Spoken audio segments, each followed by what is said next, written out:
Welcome to this very special edition of the KAJ Masterclass Live, the show which ensures that you profit from your time spent here with experts, either through the industry insights, information, or simply learning from them. And today we have Rella B. She is a children's book author and she is also a podcast host, Reading with Rella B. Welcome to the show, Rella. Thank you so much for having me, AJ. How are you?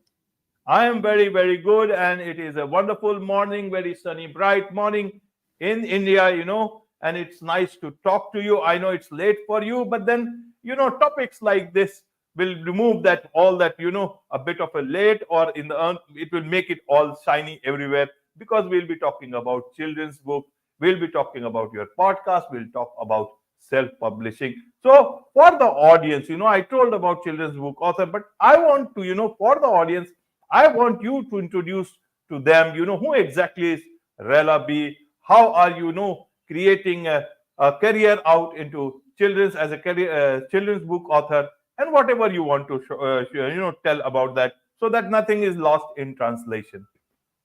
Wonderful. Well, I'm so excited to be here and, good morning to you. But I am Rella B. That's basically my stage name and my pen name that I publish everything under. I do write children's books right now. I would like to go into writing content for adults as well, but right now I'm mainly focusing on children. I also have a podcast that has a audience of children and families where I basically have authors come on and read their picture books to kids, and then we talk about the lessons within those picture books because I just really want to promote literacy for kids. And along with the podcast, I actually have a YouTube channel where kids can see the books. They can see me reading them. It's very interactive. And instead of me just reading to the kids, I have them get up, they stretch with me, and then I have them do a little riddle that has to do with the book because I want it to be engaging. There's so many shows that kids watch, and all they're doing is sitting there and watching TV. But when they watch me on YouTube or when they listen to me on a podcast, I make it very clear we have to get our brains and our bodies ready for story time. So that's a little bit about me and what I do. Absolutely, absolutely, Rella. So, in terms of what is the trend in children's book and why children book? You could have made a lot of content, that like a lot of a lot of people do and earn a lot of money. Why to get into the struggle of children's book? To first to create content, then you have to look at that person, self-publishing and all that. I want to understand why this difficult line at all. I know. And maybe I didn't do enough research before I got into it, but I'm very passionate about it. I think there's a lot of conversations that are not had with our kids. I think financial literacy is something that's really important, and there's not a ton of books that are about financial literacy. I think that understanding different cultures and differences between us as human beings is very interesting and important for kids to know. So I love to have authors on my show that have books that are about different foods from different cultures or the way people are named in different cultures. There's so many things that you don't think about on a daily basis that you probably don't have time to talk to your kids about either. So some books have really good cultural backgrounds in them. Some of them are just fun. Some of them have to do with the time of the year or climate change. It's just very interesting to hear the book and then, see the illustrations if it's on YouTube or if it's on the podcast, hear it from the author themselves and why they wrote the book.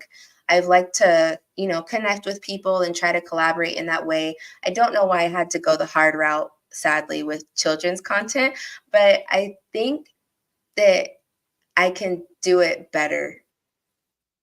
Right, right. Wonderful, wonderful. In terms of you talked about financial literacy, financial education. So, what is your take on this, and how do you intend to bring that financial education into a child's life when they are growing up? This is a very delicate thing to do. So, how do you plan to do that? How are you doing that? And that needs a lot of understanding of the mind that yeah, the education is interesting enough, but not so deep enough that the child gets considers it as a sort of a burden. I want to understand how can we do it, how do you plan to do it? How are you doing that part? Because this is very necessary, especially in today's time, especially again with all the internet and so many spamming and scamming, all these things happening online, and a lot of children using their parents' credit card or debit card.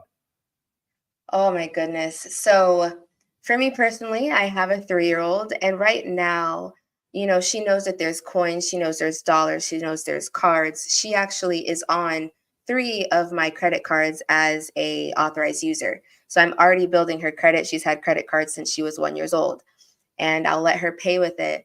She doesn't understand the concept of numbers and like what's in your bank account now. But I think that it's really important to just involve your kids in what you're doing when you get paid. Like, hey, we got paid. This is how much money that's in the bank account. And now we're going to pay the bills. So these are the bills that have to come out. And you can just show them like this money goes in, now it's going down. This is the money that we have left for the rest of the month, for the rest of the week, or however it is you get paid. If they can see that, then when you go to the store and you're like, hey, we're going to pass on the transformer truck, then they have an understanding of why. I feel like kids are very shielded from finances, and it's not something that's proudly spoken about. But I think if kids are involved more regularly in budgeting, then they understand it a little better. It's hard because my daughter is 3 right now, but I have a lot of plans in order to make sure that she's financially prepared when she gets older, because I don't want her to have to struggle like I did.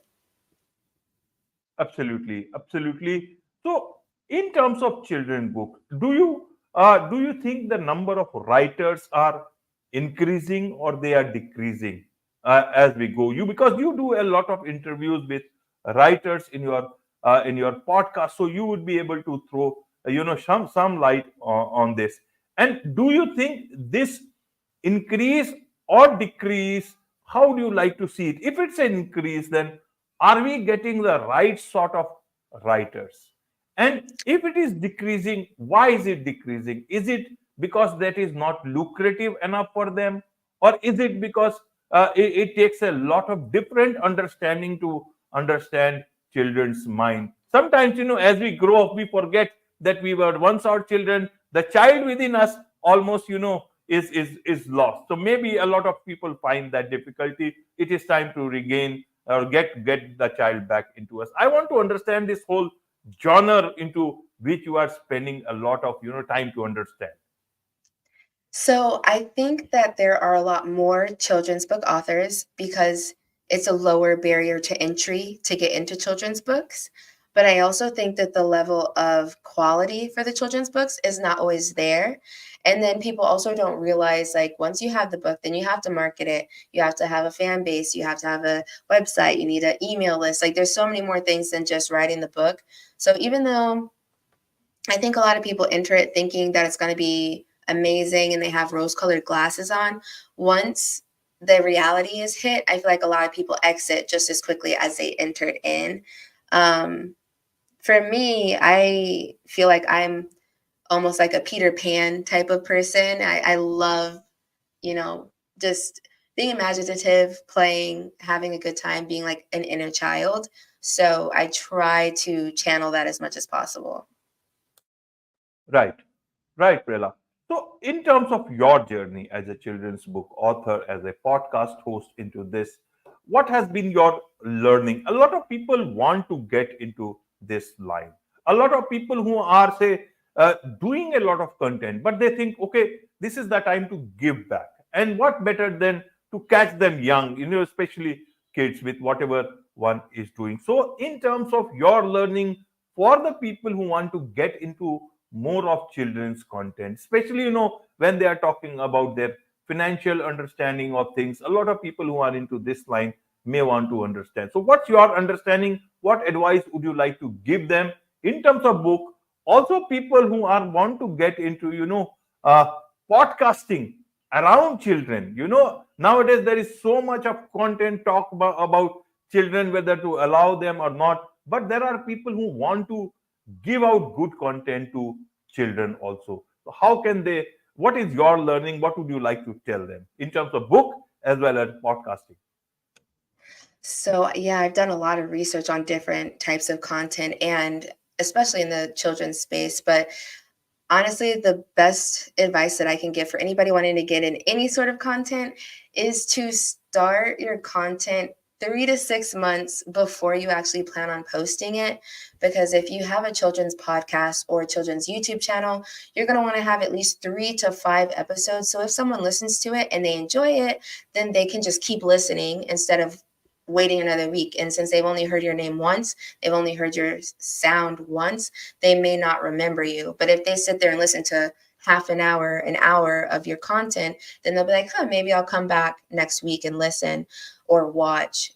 So I think that's the biggest thing for children's content. And for children's books, I realized with publishing my first 2 books as a self publisher is really, I should have started marketing those books at least 6 months before I dropped them, because there's so many benefits to dropping your book with a hot market or with people that are willing to read it and review it. So then you just have you have the reviews quickly, it'll go up in the listing quickly, and then you can get seen, more visibility for free just by doing that. Filling your funnel so then the work can just be better at the end of it. Right, right, Rella. So tell us a bit about your books, about your 2 books. If there is anything more that is there to add, or anything more that is coming up. How did you begin this journey? How did you think about the topics? And tell us about what these books are, so that the audience can also know about those books. People who want to buy those books, and about why self-publishing. Did not want to go through this, the normal traditional publishing route? You thought it's too difficult to take that route? I want to understand about the books and the associated challenges with it. Right. So I went self-publishing because I felt like I would be able to handle it and I would be able to give my books the best chance of life. Now, rethinking it, I think that I have some books that are coming down the line that I don't know if I want them to be traditionally published or self-published, just because I'm focusing so much on content.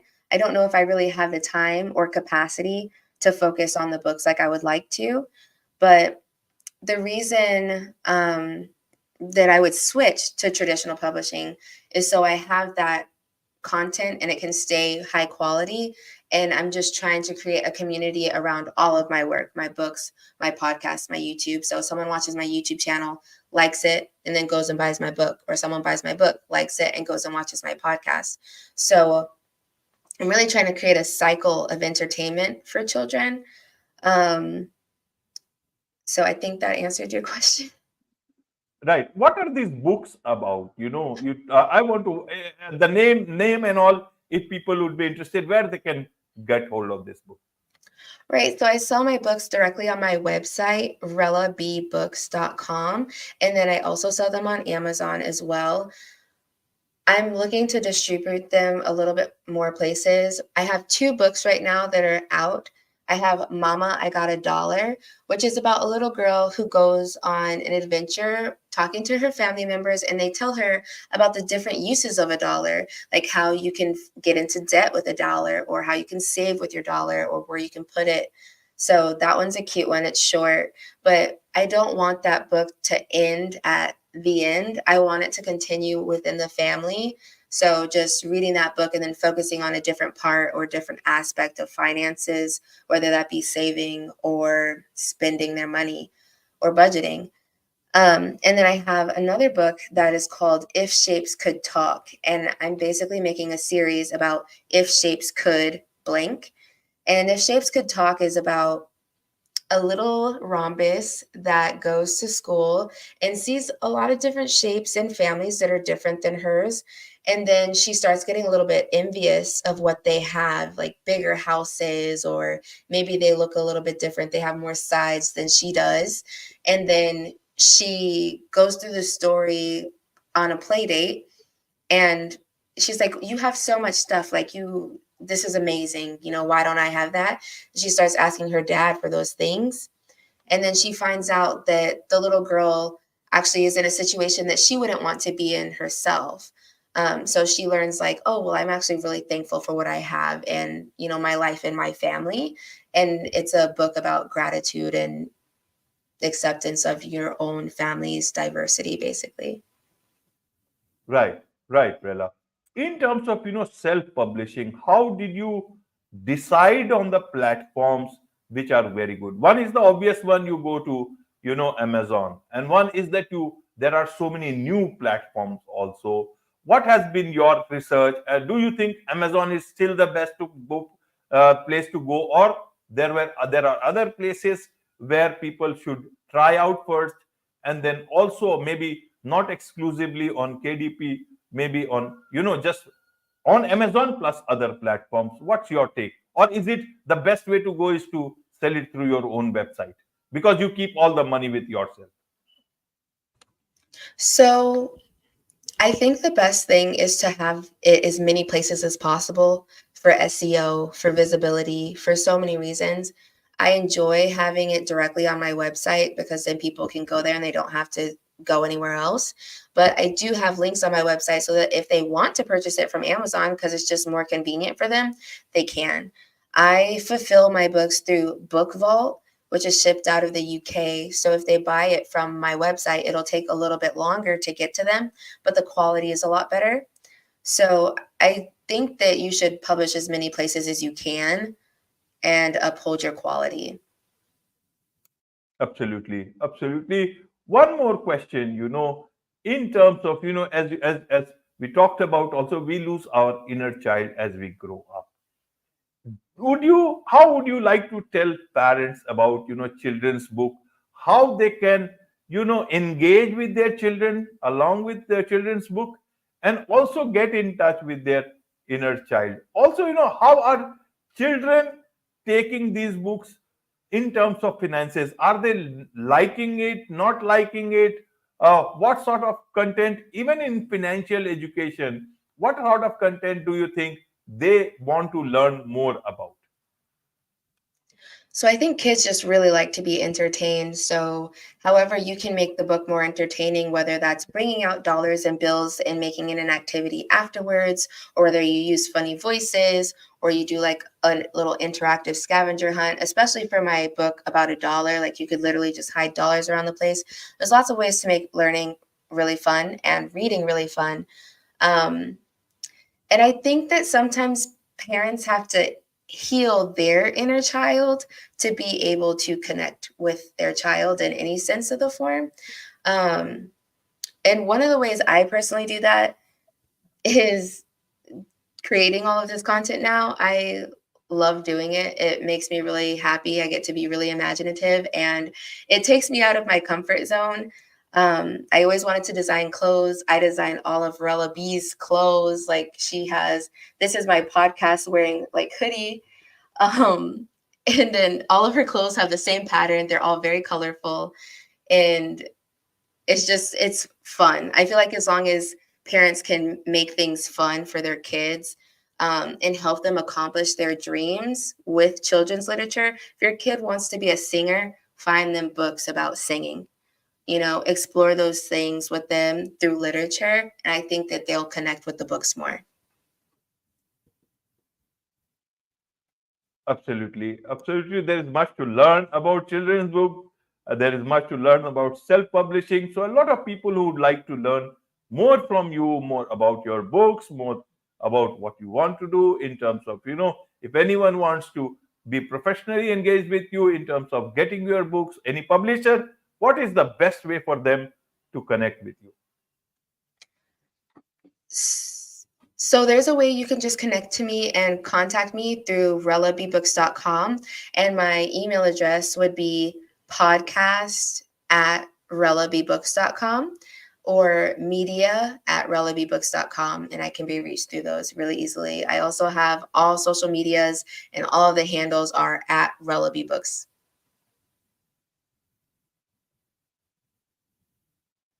Wonderful, wonderful. With this, it's a wrap on this very special edition of the KAJ Masterclass Live. Thank you so much indeed for joining us.